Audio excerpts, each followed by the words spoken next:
ये question board exam में बहुत बार पूछा गया है। मैंने लिखा भी है यहाँ पे कि 2020 में, 2023 में, 2024 में और इससे पहले भी आया हुआ है।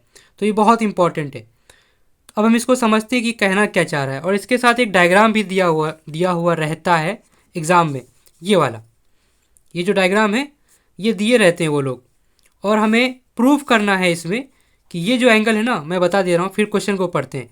ये वाला जो एंगल है, कौन सा एंगल? ये वाला जो पी और क्यू के बीच में है, ये एंगल वो, और एक ये वाला एंगल है, इसमें क्या रिलेशन है ये प्रूव करना है। ये वाला जो एंगल है ओ पी क्यू, ठीक है।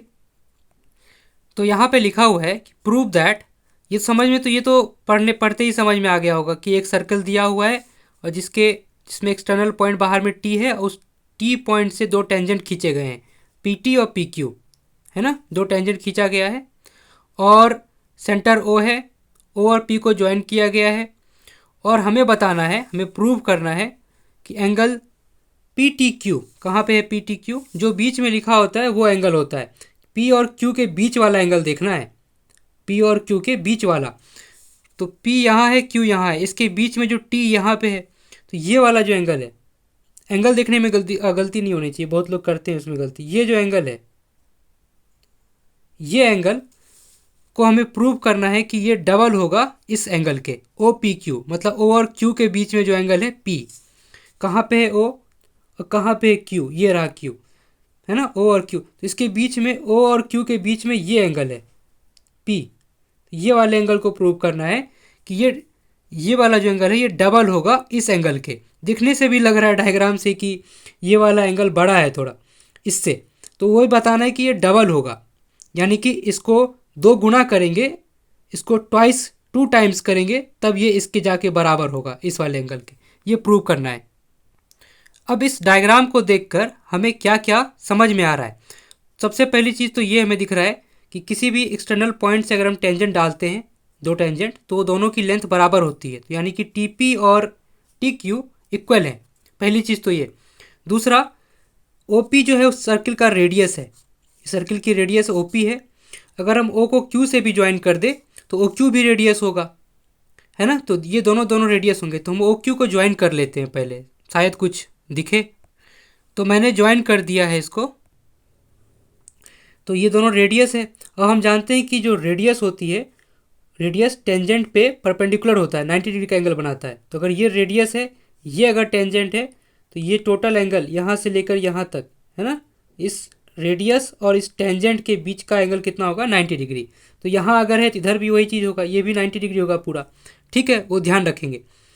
अब हम इस एंगल पे देखते हैं, फोकस करते हैं। ये जो एंगल है और ये दोनों जो एंगल है, ये वाला, इस ब्लैक वाली जो लाइन है, ये जो कॉर्ड है पी क्यू, पी क्यू तो कॉर्ड है ना भाई, कॉर्ड और इस टेंजेंट के बीच में जो एंगल ये वाला है, और उसी तरह से हम यहाँ भी देख सकते हैं कॉर्ड और टेंजेंट के बीच में ये जो एंगल है, इन दोनों में क्या रिलेशन है, इन तीनों में, ये और ये, इनमें क्या रिलेशन है ये हम देखते हैं। तो ये जो ट्राइंगल है टी पी क्यू, उसमें हम देख सकते हैं कि किसी भी ट्राइंगल का जो सम होता है वो हमेशा 180 डिग्री होना चाहिए, तीनों एंगल को मिला के, है ना। यानी कि ये वाला एंगल और ये दोनों मिलके, ये तीनों मिलके 180 डिग्री होना चाहिए, तो वो हम लिख लेते हैं। यानी कि हम कैसे लिखेंगे इसको, इस वाले एंगल को कैसे लिखेंगे? अच्छा, एग्जाम में कैसे लिखना है वो अभी हम सीखेंगे, पहले हम ये देखते हैं कि इसको सॉल्व कैसे करना है। अगर वो हमें आता होगा तो लिख तो लेंगे एग्जाम में ना, जो करेंगे वो हम लिख देंगे लैंग्वेज में अच्छे से सजा के। तो इस एंगल को कैसे लिखेंगे? एंगल, ये वाला जो एंगल है ये है एंगल, क्योंकि ये पी और क्यू के बीच वाला एंगल है, तो पी और क्यू तो बीच में रहेगा, ऐसे रहेगा, और बीच में रहेगा टी, है ना। तो इस एंगल को कहेंगे पी टी क्यू, ठीक है। ये एंगल समझ में आ गया। इस एंगल को कैसे लिखेंगे? ये जो एंगल है वो इस कॉर्ड और इस टेंजेंट के बीच वाला एंगल है ना। तो इसको, इस एंगल को लिखेंगे हम क्यू पी, क्योंकि ये बीच में है ना, और टी, क्यू और टी के बीच वाला एंगल है ना, इस क्यू और टी के बीच वाला एंगल, ठीक है। ये भी हमें समझ में आ गया। इस वाले एंगल को कैसे लिखेंगे? ये जो एंगल है ये P और T के बीच में है, तो P T तो ऐसे रहेगा और ये रहेगा Q, है ना। एंगल PQT समझ में आ रहा है ना, ये कैसे लिखा गया है, ये तीनों लिखना आ गया, तो अब खेल बहुत आसान है। अब यहाँ से एक चीज़ और हम जानते हैं कि TP और TQ तो क्योंकि बराबर है लेंथ में, है ना, टेंजेंट एक्सटर्नल पॉइंट से उसकी लेंथ बराबर होती है, तो TP और TQ बराबर है। तो इसका मतलब ये जो ट्राइंगल होगा ना TPQ, ये जो ट्राइंगल है ये एक आइसोसेलेस ट्राइंगल है जिसके दो साइड बराबर है ना। ये वाली साइड इस साइड के बराबर है, ये दोनों साइड आपस में बराबर है, तो ये आइसोसेलेस ट्राइंगल हो गया। तो इसके सामने वाली जो एंगल्स हैं वो भी, इनके अपोजिट जो एंगल हैं वो भी बराबर होगा। इसके अपोजिट एंगल कितना है, ये एंगल, तो ये वाला जो एंगल है और इसके अपोजिट कौन सा एंगल है, ये वाला, ये दोनों आपस में बराबर होंगे। तो ये एंगल कौन सा है, ये वाला, है ना, QPT। ये एंगल कौन सा है, PQT। ये दोनों आपस में क्या है, बराबर है, ये दोनों आपस में इक्वल हैं। ये भी हमें समझ में आ गया यहाँ से, इतना ठीक है।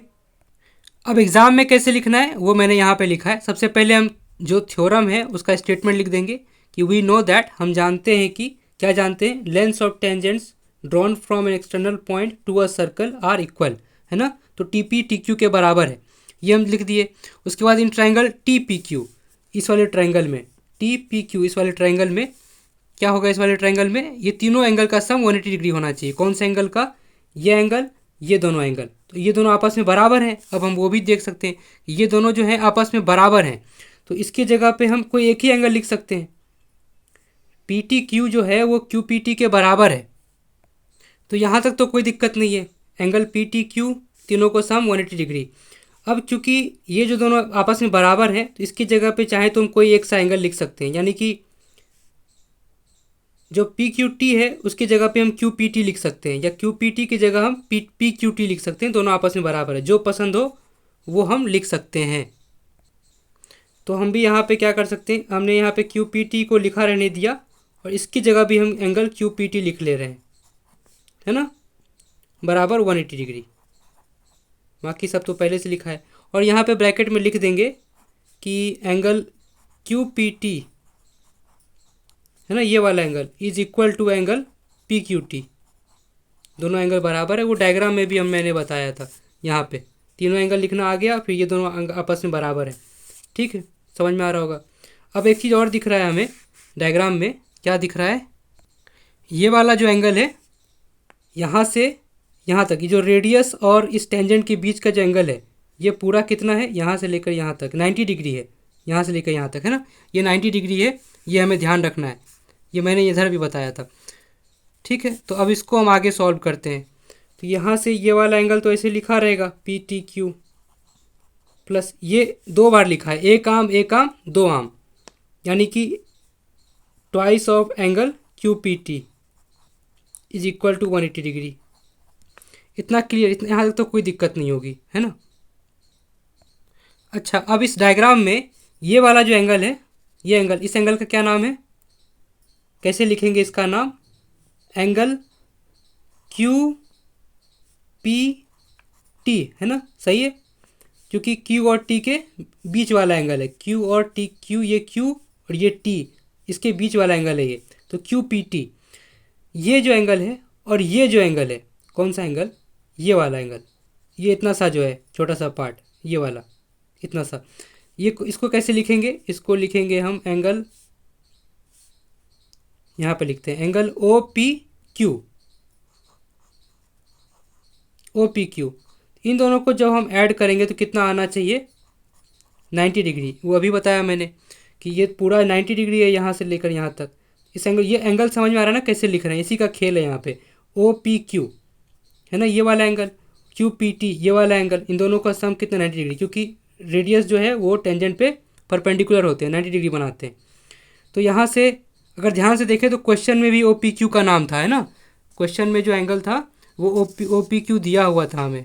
कहाँ गया, ये वाला क्वेश्चन था, ऊपर वाला, ये वाला क्वेश्चन था ना, ये जो यहाँ पे OPQ दिया हुआ है, OPQ, ये PTQ को हमें प्रूव करना है, ट्वाइस OPQ। तो OPQ हमें दिख भी रहा है यहाँ पे, है ना, मतलब सही जा रहे हैं हम।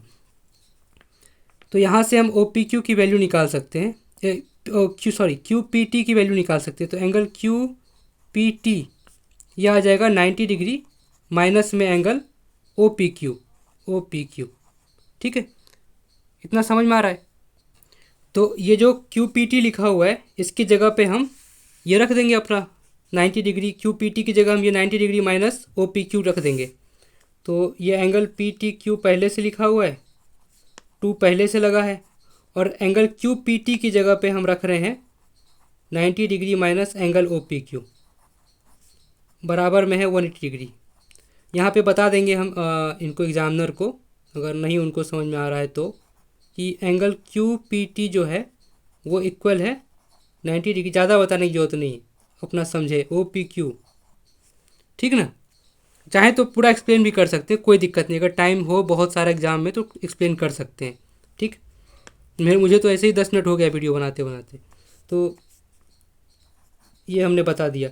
अब यहाँ पे सॉल्व कर लेंगे। पी टी क्यू लिखा हुआ है, 2 के अंदर मल्टीप्लाई किया, ये हो गया 180 180 डिग्री, और ये आ जाएगा माइनस में twice angle O P Q.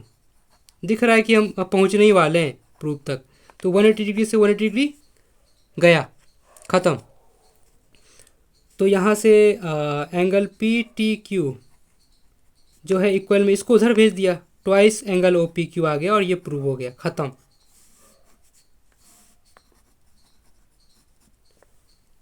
ठीक है, तो ये प्रूव हो गया। ये क्वेश्चन में भी प्रूव करने को बोला था यहाँ पे, है ना, P T Q equal to twice of angle O P Q आ गया। ये सबसे ईजिएस्ट है, प्रूव है। बुक में हो सकता है थोड़ा कंफ्यूजिंग कर देते हैं, वो सॉल्व करने बैठ जाते हैं, उसको इधर ले गए 90 डिग्री किया, फिर ये किया वो किया, फिर आगे जाके वैल्यू रखेंगे। इतना नाटक करने की जरूरत नहीं है, हम वैल्यू यहीं पर रख लेंगे, है ना। तो अच्छा, ये स्माइली फेस एग्ज़ाम में नहीं बनाना है कोई। ठीक, प्रूव हो गया।